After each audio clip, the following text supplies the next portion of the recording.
పునీత పౌలు గారు రోమీలకు వ్రాసిన పత్రిక 5వ అధ్యాయము 19వ వచనము. జాగ్రత్తగా మనం ఈ వచనం ద్వారా అనేక విషయాలు దేవుడు మనతో మాట్లాడాడు. పునీత పౌలు గారు రోమీలకు వ్రాసిన పత్రిక 5వ అధ్యాయము 19వ వచనము.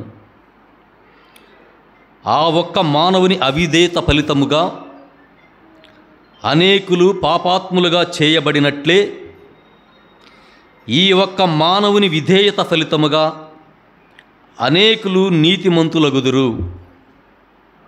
మరలా చదువుతున్నాను, జాగ్రత్తగా వినే ప్రయత్నం చేయండి. ఆ ఒక్క మానవుని అవిధేయత ఫలితముగా అనేకులు పాపాత్ములుగా చేయబడినట్లే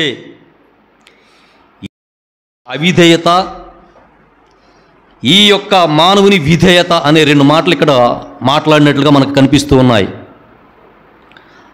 ఆ ఒక్క మానవుని అవిధేయత, ఈ ఒక్క మానవుని విధేయత, ఇక్కడ రెండు ఉన్నాయి. అంటే ఇద్దరు మనుషులు మనకి ఇక్కడ కనిపిస్తూ ఉన్నారు. ఒక మనుష్యుడేమో అవిధేయతగా ఉన్నాడు దేవునికి, ఇంకొక మనుష్యుడేమో దేవుని యందు విధేయతగా ఉన్నట్లు మనకి ఇక్కడ కనిపిస్తూ ఉన్నాయి. ప్రియులారా, ఈ యొక్క వచనం ద్వారా అసలు క్రీస్తు ప్రభు ఎందుకు ఈ భూమి మీదకు వచ్చాడనేది మనకి అర్థమైపోయింది. మనం అర్థం చేసుకుంటే ఎవరికైనా తెలుసా, మన ప్రభు అయిన యేసు క్రీస్తు దేవుడు పరలోకము నుండి భూలోకమునకు మనుష్య కుమారుని అవతారములో ఎందుకు రాబడ్డాడు అనేది ఎవరికైనా తెలుసా? ఎవరికన్నా యేసు క్రీస్తు దేవుడు అసలు మానవుని కోసం భూమి మీదకి ఎందుకు వచ్చాడు? మనం కూడా ఈ రోజు నుంచి ఆగమన కాలంలో ఉన్నాం. మొదటి ఆదివారం అంటే యేసుక్రీస్తు ప్రభు రాకడ దినాలకి మనం ఎదురు చూస్తూ ఉన్నాం. అందులో ఈ ఆదివారం ఆగమన కాలంలో మొదటి ఆదివారంగా ఉంది.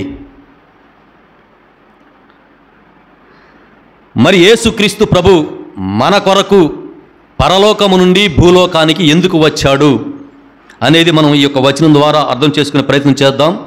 ఆ ఒక్క మానవుని అవిధేయత వలన అనేకులు పాపాత్ములుగా చేయబడ్డారు. పౌలు చెప్తూ ఉన్నాడు రోమీలకి,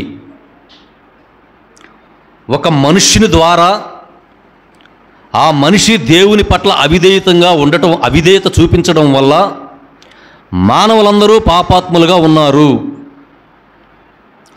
అదే ఇంకో మనిషి ద్వారా దేవుని యందు విధేయత చూపించగలగటం వల్ల అనేకులు నీతిమంతులయ్యారు. ఈ రెండు కూడా మనకు సంబంధించిన మాటలేవి. ఆ మనుష్యుడు ఎవరు? ఒక్క మనుష్యుడు అంటే ఎవరు? అసలు మనము జీవించినప్పుడు ఆదాముని సృష్టించింది దేవుడే. కానీ పుట్టిన ప్రతి మనిషి చనిపోతూ ఉన్నారు. అసలు ఈ మరణం మనిషికి ఎలా వచ్చింది? పౌలు చక్కగా ఈ పత్రికలో మనకి వివరించాడు. మానవునికి మరణం ఎలా వచ్చింది? దేవుడు సృష్టించినప్పుడు మరణం లేదు.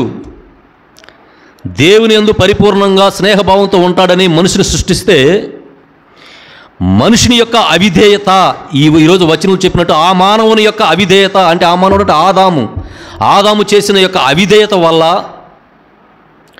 మనిషికి అపరాధం వచ్చింది. అపరాధం వల్ల తీర్పు జరిగింది. తీర్పు వల్ల మరణం అనేది సంక్రమించింది. మనకి ఆదికాండంలో మనం చూసుకుంటే దేవుడు ఆదాముని అవ్వను సృష్టించి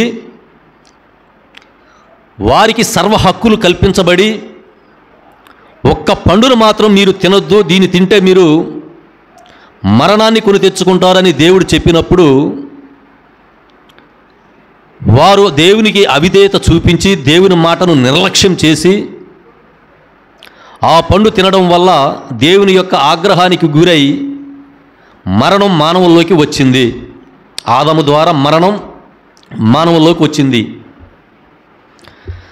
అదేంటి, ఆదాము తప్పు చేస్తే మరణం మనకు రావడం ఏంటి అనేది మీరు ప్రశ్న చేయొచ్చు. ఆదాము తప్పు చేస్తే మనకి మరణం ఎలా వచ్చింది అనేది మీరు ప్రశ్న చేస్తే, మరి ఆదాము తప్పు వల్ల మరణం సంక్రమిస్తే మరి ఆదాము పిల్లలైన హేబేలు, కయ్యూను అనే పిల్లలు ఎలా చనిపోయారు? తర్వాత అనేక మంది చనిపోతూనే ఉన్నారు. ఆదాము కాలం నుండి మోషే కాలం వరకు కూడా మరణం జనాన్ని ఏలింది, ప్రజల్ని మరణం ఏలింది.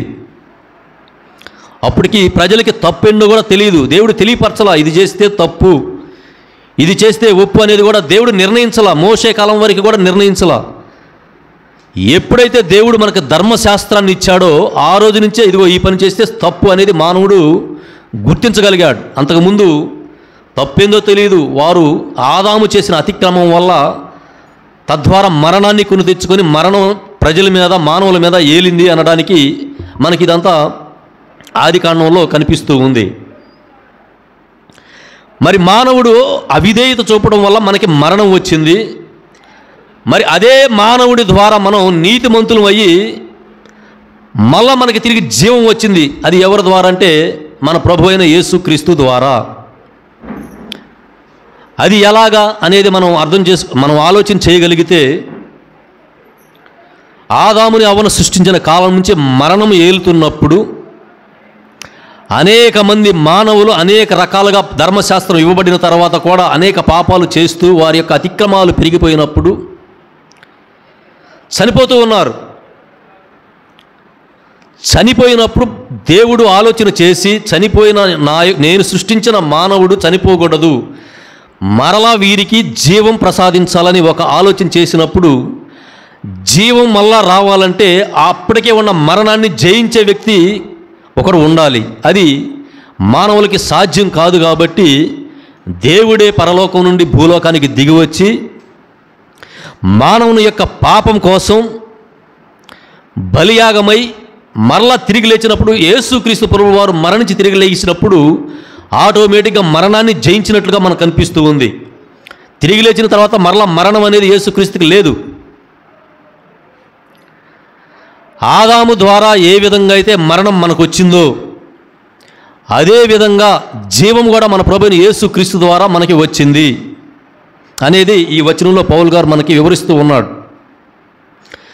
అయితే నీతిమంతులుగా ఎంచబడ్డాం. యేసుక్రీస్తు యొక్క పునరుత్థానాన్ని బట్టి మనం నీతిమంతులుగా ఒక కృప మనకిచ్చి, మీరు ఎన్ని పాపములు చేసినా మీకు కృపిస్తున్నాను, మీరు నీతిమంతులుగా పిలువబడతారు అని చెప్పినప్పుడు మనం అనుకోవచ్చు, సరే యేసుక్రీస్తు మనకి కృప ఇచ్చాడు కదా, నీతిమంతులను చేశాడు కదా, మనం పాపం చేయవచ్చా అనే ఆలోచన మనకు రావచ్చు.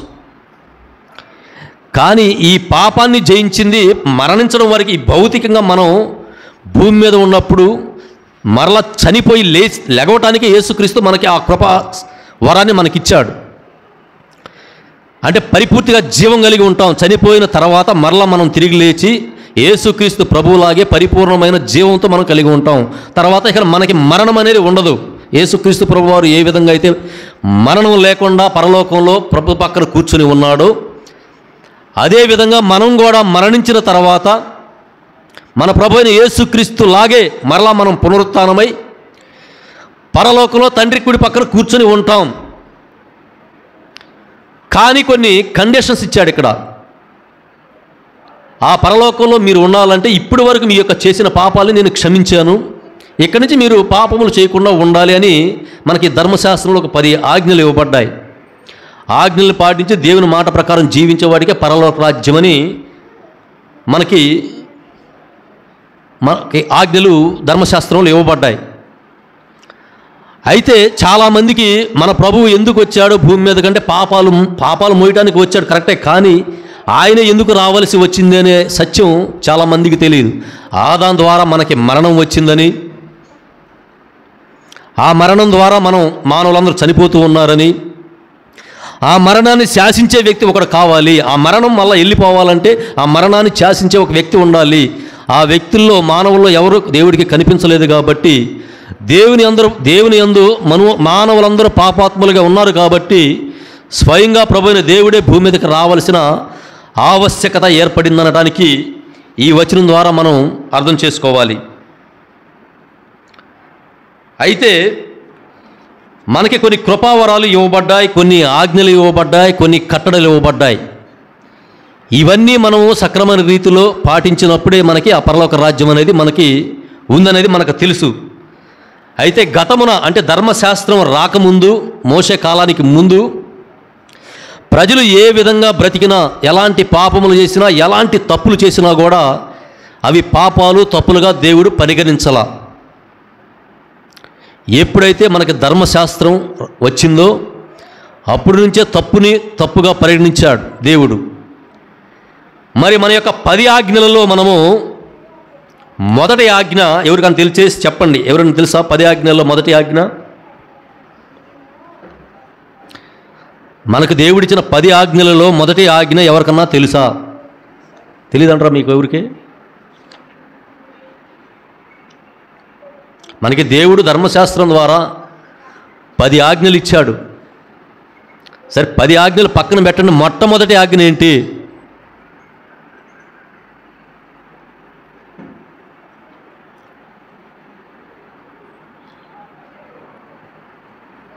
తెలియదు? ఆజ్ఞలు రావా మీకు?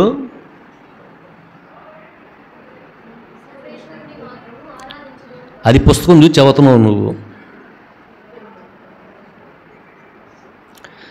మరి దేవుడిచ్చిన ఆజ్ఞలే మనకు తెలియనప్పుడు ఆజ్ఞ ప్రకారం మనం ఎలా జీవిస్తాం? దేవుడు పరలోక రాజ్యానికి నా కుమారునిగా మీరు ఉండాలంటే నేను మీకు ఒక 10 ఆజ్ఞలు ఇస్తూ ఉన్నానని చెప్పి దేవుడు 10 ఆజ్ఞలు ఇస్తే 10 ఆజ్ఞలలో మొట్టమొదటి ఆజ్ఞ అయినా కూడా మనం చెప్పలేకపోతే ఇంకా మనం ఎంతవరకు క్రైస్తవం అనేది మనం ఆలోచన చేయాలి. ఏంటమ్మా అది ఆజ్ఞ? మౌత్ తీసుకొని చెప్పి అందరికి వినపడేటట్టు. సర్వేశ్వరుని మాత్రము ఆరాధించుదువు గాక. మన ప్రభువైన సర్వేశ్వరుని మాత్రము ఆరాధించుదువు గాక. మరి ఆజ్ఞ తెలియనప్పుడు ఆయన్ని మనం ఎలా ఆరాధిస్తాం? ఇప్పుడు ఇంతమంది ఉన్నారు, ఆజ్ఞల్లో మొదటి ఆజ్ఞ అంటే ఎవరు చెప్పలా. దీన్ని బట్టి మీకు వాకింగ్ కంటే కూడా ముందు కొన్ని మాటలు నేర్పాలనేది ఇక అర్థమవుతూ ఉంది. దేవుని మాట కంటే ముందు దేవుడిచ్చిన కొన్ని మాటలు ఉన్నాయి. ప్రభు అయిన దేవుణ్ణి మాత్రమే ఆరాధించాలి.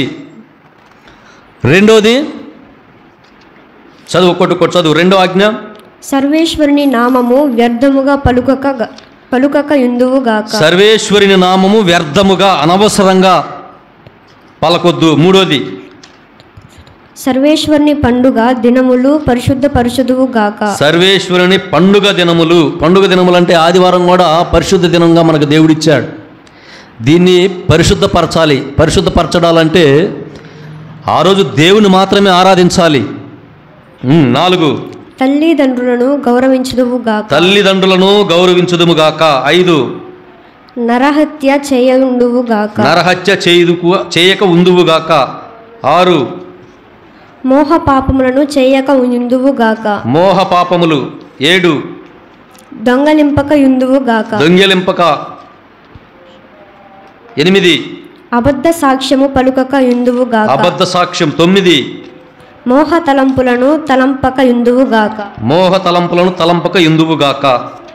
10, పరుల సొమ్మును ఆశింపక యుందువు గాక. పరుల సొమ్ము ఆశింపక యుందువు గాక. ఈ 10 ఆజ్ఞలు ఈ పుస్తకం రావడం నాకు ఇంతవరకు కనపడలా.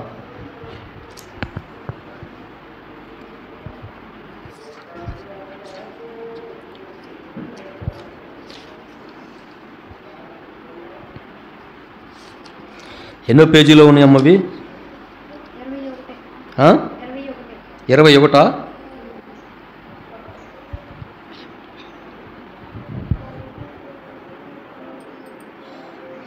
21లో నాకేం కనపడలేదే. ఆ పుస్తకంలో చెప్తున్నావు నువ్వు.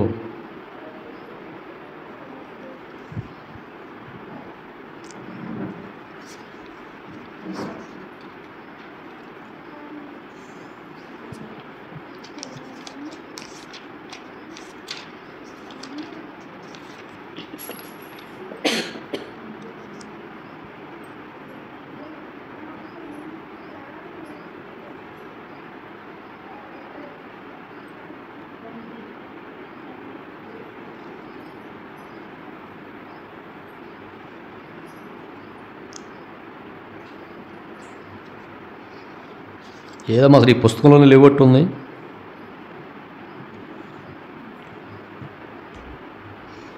ఈ పుస్తకంలో లేవట్టుంది అసలు.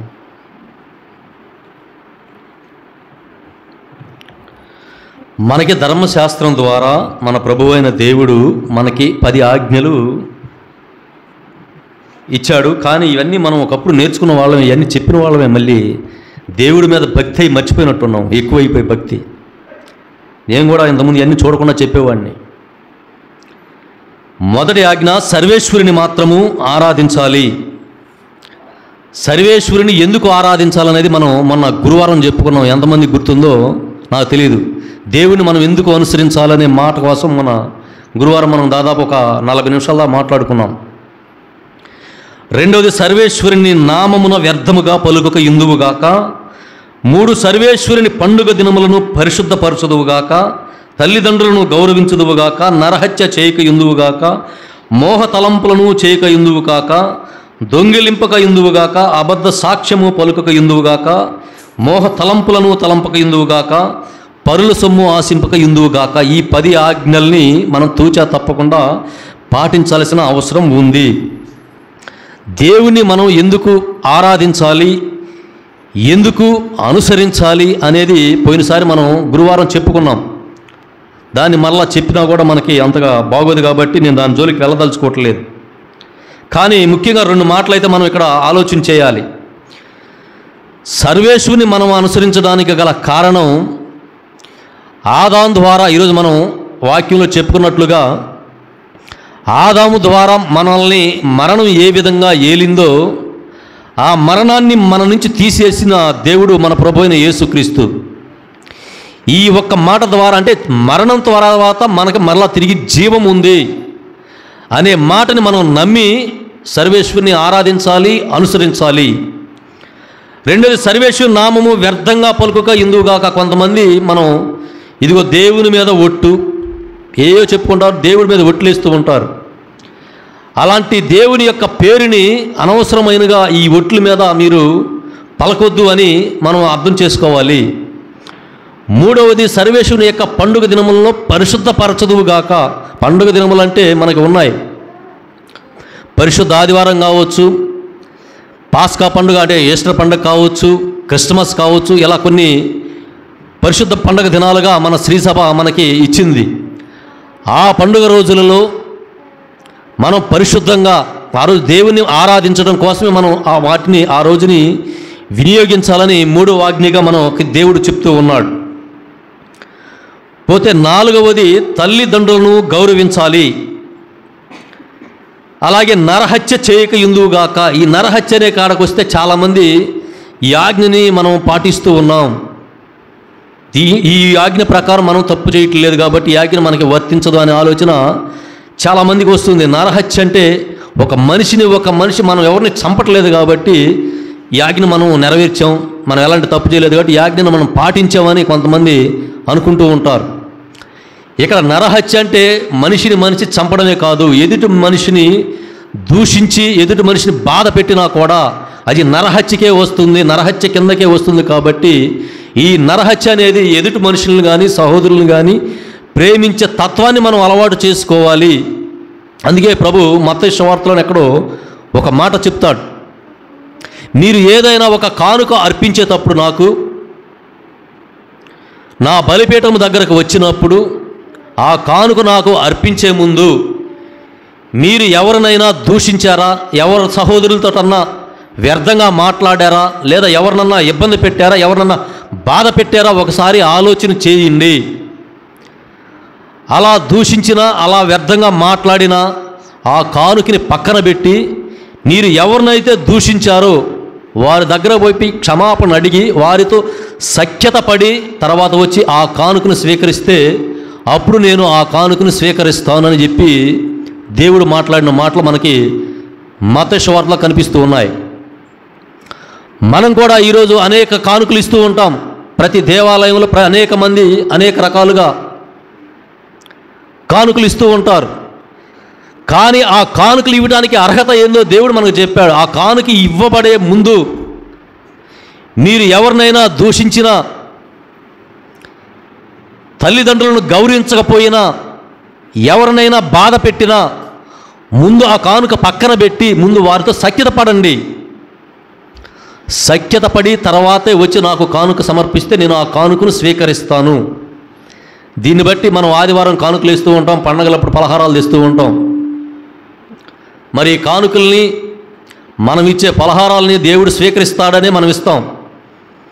మరి దేవుడు చెప్పిన రీతిగా మనం ఎవరిని బాధ పెట్టకుండా, ఎవరిని కష్టపెట్టకుండా వచ్చి దేవుడికి మనం కానుకలు అర్పించే వాళ్ళు ఎంతమంది అంటే ఎంతమంది ఉంటారు మీరే చెప్పాలా.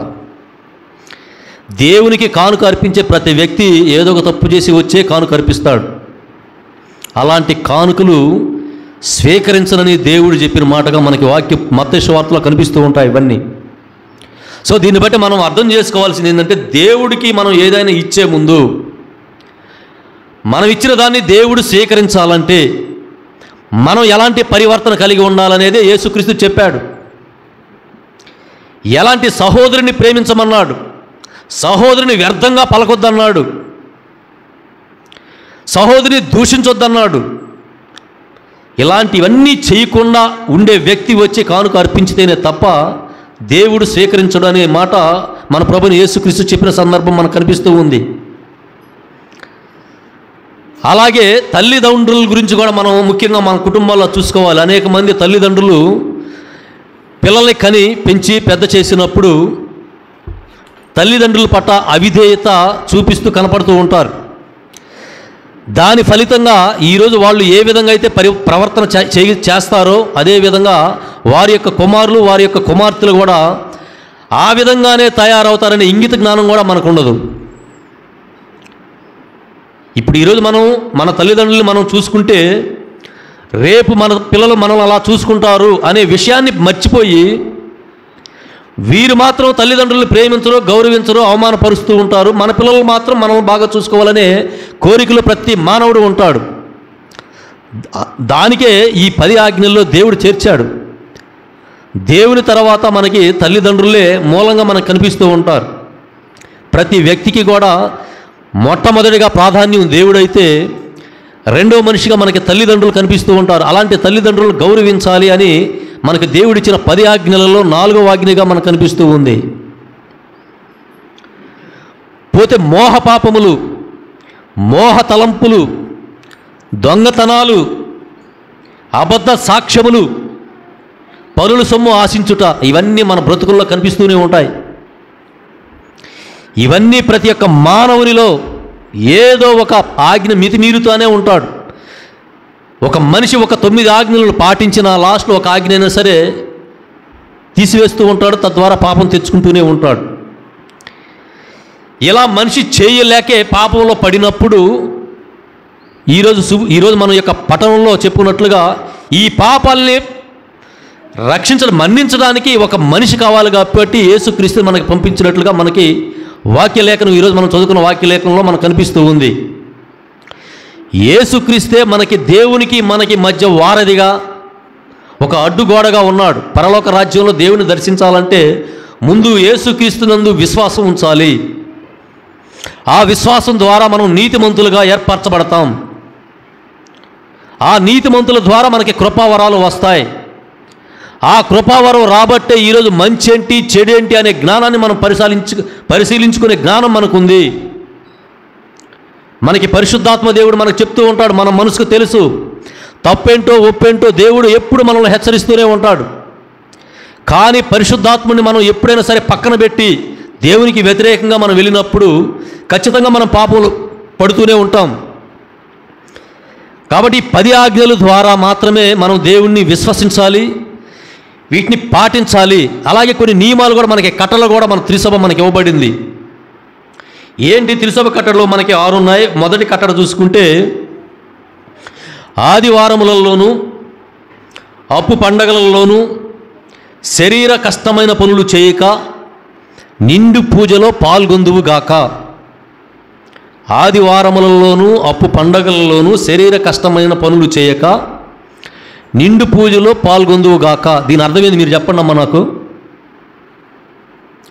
ఆదివారములలోనూ పండగ దినాలలోనూ మీరు ఎలాంటి కష్టమైన పనులు చేయొద్దు. మీకు ఆదివారాలు పండుగ దినాలు మీకు ఇచ్చింది దేవుని ఆరాధించుటకు మాత్రమే. మీరు ఆ రోజు దేవుని యొక్క ఆరాధన నిండు బలి పూజలో, నిండు అని చెప్పాడు.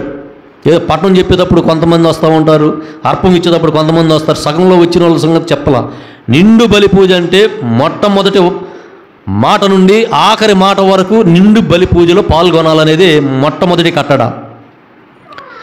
ఈ కట్టడ ఆడవాళ్ళందరూ పాటిస్తున్నారు, కానీ మగవాళ్ళు అయితే ఎక్కడ ఉంటారో మనకి తెలియని పరిస్థితి. కాబట్టి మీరైనా చెప్పండి, మగవాళ్ళకి ఖచ్చితంగా ఈ కట్టలు పాటించాలి, అనుసరించాలి.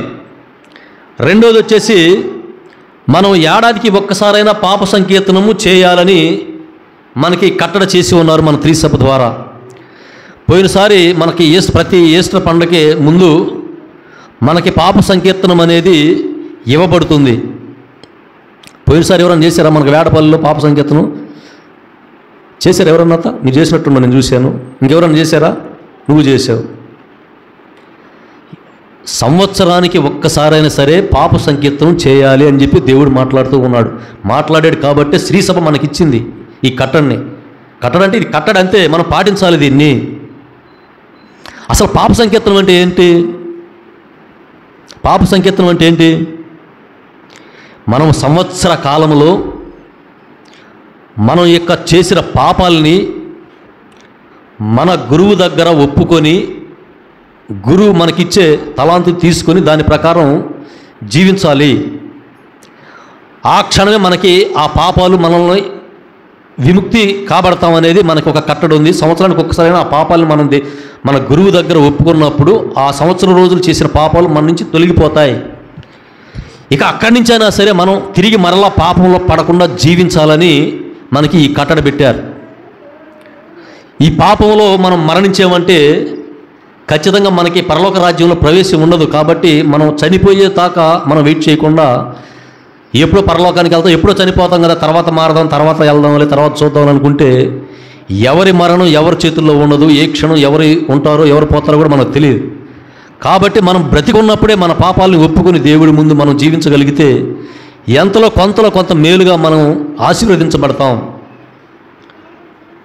మూడోది, పాస్కా పండుగ దినంలో దివ్య సప్రసాదం ఖచ్చితంగా తీసుకోవాలి. పాస్కా పండుగలో దివ్య సప్రసాదం అంటే ప్రతి ఆదివారం మనం తీసుకుంటూనే ఉన్నాం. కానీ పాస్కా పండుగ అంటే మన ఈస్టర్ పండుగ దినంలో ఖచ్చితంగా 3 రోజులు మనకి మెయిన్ చర్చ్ అయిన విచారణలో మనకి 3 రోజులు ఏ యొక్క ప్రార్థనలు జరుగుతూనే ఉంటాయి ప్రతి సంవత్సరం. వాటిల్లో ఖచ్చితంగా పాల్గొనాలి. శిష్యుల కాళ్ళు కడగటం కానీ, యేసుక్రీస్తు యొక్క ఊరేగింపులు చేసిన తర్వాత సమాధి చేయబడటం కానీ, తర్వాత దివ్య సప్రసాద ఆరాధనలో పాల్గొనడం కానీ, ఇవన్నీ కార్యక్రమాల్లో పాల్గొని మనం ఖచ్చితంగా పాస్కా పండుగలో దివ్య సప్రసాదాన్ని స్వీకరించాలనేది మనకు ఒక కట్టడి ఉంది. అందుకే ప్రతి పండగ ఈస్టర్ రోజున ఆ 3 రోజులు జరిగే కార్యాలకి ఖచ్చితంగా మీరు హాజరవ్వాలని చెప్పి ఈ కట్టడి మనకి 3వ కట్టడిగా ఇవ్వబడింది. పోతే 4వ కట్టడ, తపస్సు కాలమందలి అన్ని శుక్రవారములలో ఇతర శుద్ధ భోజన దినములలో మాంసమును భుజింపయుందుకుగాక విభూది బుధవారము పెద్ద శుక్రవారముల్లో మాంసం భుజింపక ఉపవాసం కూడా ఆచరించమని ఇక్కడ చెప్పాడు. ఇది మనం కొంత చేస్తూనే ఉన్నాం. ప్రతి తపస్సు కాలంలో మనం ఉపవాస దినాలను పాటిస్తూనే ఉన్నాం. కానీ వాటిని మనం మనస్ఫూర్తిగా పాటించాలని నేను మీకు విజ్ఞాపన చేస్తూ ఉన్నాను. 5వ కట్టడి కూడా ఒకటి మనకి ఇవ్వబడింది. ఏంటనేది, తిరుసభ యొక్క చట్టములు మీరి వివాహము చేసుకొనక ఇందువుగాక. తిరుసభ కట్టడి మనకి శ్రీసభ కట్టడి మీరి వివాహం చేసుకోవద్దని చెప్పి మనకి కట్టడి ద్వారా మనకి ఇచ్చారు. కానీ మన కుటుంబాల్లో ఎంతమంది తిరుసభ ద్వారా వివాహం చేసుకున్నామంటే వేళ్ల మీదే కనపడతారు. ప్రతి వాళ్ళు బయట చేసుకుంటూనే ఉన్నారు వివాహాలు. ఇవి కూడా శ్రీసభ ఖండించింది, ఇవి తప్పుగా పరిగణించింది. అలా చేయకూడదు. దేవుని యందు విశ్వాసం ఉంచి దేవుని యందు బాప్తిస్మం తీసుకున్న తర్వాత మీరు దేవుని పిల్లలుగా పిలువబడతారు, నీతిమంతులుగా ఎంచబడ్డారు. ఆ విశ్వాసం ద్వారా మీరు ఆ విశ్వాసంలోనే మీ యొక్క పిల్లలకి పెళ్ళిళ్ళు చేయాలనేది మనకి 5వ కట్టడగా మనకి కనిపిస్తూ ఉంది. పోతే 6వ కట్టడ, మన విచారణ గురువులకి సహాయం చేయాలి. ఇది 6వ కట్టడ. ఇవన్నీ ఆజ్ఞలను కానీ కట్టడలను కానీ మనం చూసుకుంటే మనం ప్రతి ఒక్కరిని కూడా దేవునికి వ్యతిరేకంగా ఉన్నామని మనం చెప్పుకోవాలి. ఏ ఒక్క ఆజ్ఞను కూడా మనం పాటించట్లా, ఏ ఒక్క కట్టడిని కూడా మనం పాటించిన పరిస్థితి కనిపిస్తూ ఉంది మన సంఘంలో. మన సంఘమే కాదు, అనేక సంఘాల్లో కూడా ఇదే పరిస్థితి. మన సంఘమనే కాదు, అనేక సంఘాల్లో కూడా ఇదే పరిస్థితి. సరే, ఎవరు ఎలా ఉన్నా సరే మనము దేవుని యందు విశ్వాసం ఉంచి జ్ఞానస్నానం తీసుకున్నప్పుడే మనం యేసుక్రీస్తు యొక్క ప్రభు బిడ్డలుగా మనం స్వీకరించాం. ఆదాము ద్వారా వచ్చిన మరణాన్ని మనం జయించాం మన ప్రభువైన యేసుక్రీస్తు ద్వారా. ఈ మాటను మరిచి మళ్ళీ మనం దూరంగా వెళ్ళటం కరెక్ట్ కాదనేది నా అభిప్రాయం. కనీసం 10 ఆజ్ఞలు కూడా మీరు గుర్తిరగకుండా ఉన్నారంటే మనం చాలా దూరంగా ఉన్నాం అనేది మనకి అర్థమవుతూ ఉంది. కాబట్టి ఇది ఆగమన కాలం, మన ప్రభు యొక్క రాకడ కోసం మనం ఎదురు చూసే కాలం. ఈ కాలంలో ఈ 30 రోజులు మనకి ఈ రోజు నుంచి మనకి క్రిస్టమస్ దాకా కూడా ఆగమన కాలంగా మనం పిలుస్తూ ఉంటాం. ఈ ఆగమన కాలంలో నుంచైనా సరే మనం విశ్వాసంలో వృద్ధి చెందినట్లుగా దేవుడు మనకి కృప చూపమని మనం ప్రతిరోజు ప్రార్థన చేసుకోవాలి. ప్రార్థన చేసుకోవడమే కాదు, విశ్వాసంలో బలంగా ఉండాలి. బలంగా ఉన్నప్పుడే ఈ ఆజ్ఞలు కావచ్చు, కట్టలు కావచ్చు మనం జయించగలటానికి అవకాశం ఉంటుంది అనేది మనం గ్రహించాలి. అసలు మనకి ఆజ్ఞలేంటో తెలియదు, కట్టడలేంటో తెలియదు అన్నప్పుడు మనం విశ్వాసంలో బలపడలేము. కాబట్టి మనం చాలా దూరంగా ఉన్నామని మనం గ్రహించాలి. ఎక్కడి నుంచి అయినా సరే ప్రభువుకు దగ్గరగా ఉండే ప్రయత్నం చేయాలని, ఆ కృపను మనం ప్రభు అయిన దేవుడు మనకు ప్రసాదించాలని మనం ప్రతిరోజు ప్రార్థన చేసుకుందాం. ఈ యొక్క ఆగమన కాలంలో రేపటి నుంచి ప్రతిరోజు ఉదయం 5:30 ఉదయకాల ప్రార్థన జరుగుతూ ఉంది. కొంతమంది మైకా వినపడలేదు, ప్రార్థన పెట్టలేదని దయచేసి మీరు అనుకోవద్దు. మైకా వినపడినా వినపడపోయినా 5:30కి ప్రార్థన జరుగుతుంది. అందరూ వచ్చి ప్రార్థనలో పాల్గొని విశ్వాసంలో బలపడటకు కావలసిన కృపను దయచేయమని అందరూ కలిసికట్టుగా సంఘంగా ప్రార్థన చేస్తే ఖచ్చితంగా దేవుడు మన ప్రార్థన ఆలకిస్తాడనే దృఢమైన విశ్వాసంతో ప్రార్థన చేయాలి. ఇది గుర్తుపెట్టుకోండి. రేపటి నుంచి ప్రతిరోజు క్రిస్మస్ దాకా మనకి ప్రతిరోజు 5:30 ప్రార్థన మొదలవుతుంది. ఈ మైకాలు వినపడలేదు కాబట్టి పెట్టలేదని మీరు అనుకోవద్దు. ఉదయకాలం కాబట్టి మైకాలు చిన్నగానే పెడతాం, దాన్ని మీరు గ్రహించాలని నేను మీకు విజ్ఞప్తి చేస్తూ ఉన్నాను. ప్రార్థన చేసుకుందాం.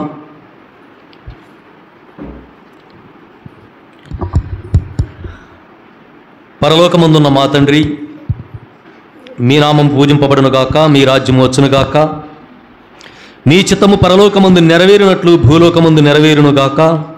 నానాటికి కావలసిన మా అన్నము మాకు నేటికి ఇవ్వండి. మా యొద్ద అప్పుబడిన వారిని మేము మన్నించినట్లు మా అప్పులను మీరు మన్నించండి. మమ్ము శోధన యందు ప్రవేశింపనివ్వక కీడులో నుండి మమ్ము రక్షించండి. ఆమెన్. దేవవర ప్రసాదం చేత నిండిన మరియమ్మ వందనము. ఏలిన వారు మీతో ఉన్నారు, స్త్రీలలో ఆశీర్వదింపబడిన వారు మీరే. మీ గర్భఫలమునకు చేసి ఆశీర్వదింపబడిన వారగునే. పరిశుద్ధ మరియమ్మ సర్వేశ్వరుని యొక్క మాత, పాపాత్ములమైండు మా కొరకు ఇప్పుడును మా మరణ సమయమందును ప్రార్థించండి. ఆమెన్. పితా పుత్ర పవిత్రాత్మకు మహిమ కలుగును గాక. ఆదిలో కలిగినట్లును ఇప్పుడును మరెప్పుడును సదాకాలము మీకే స్తుతి స్తోత్రములు కలుగును గాక. ఆమెన్. పితా పుత్ర పవిత్రాత్మ నామమున ఆమెన్.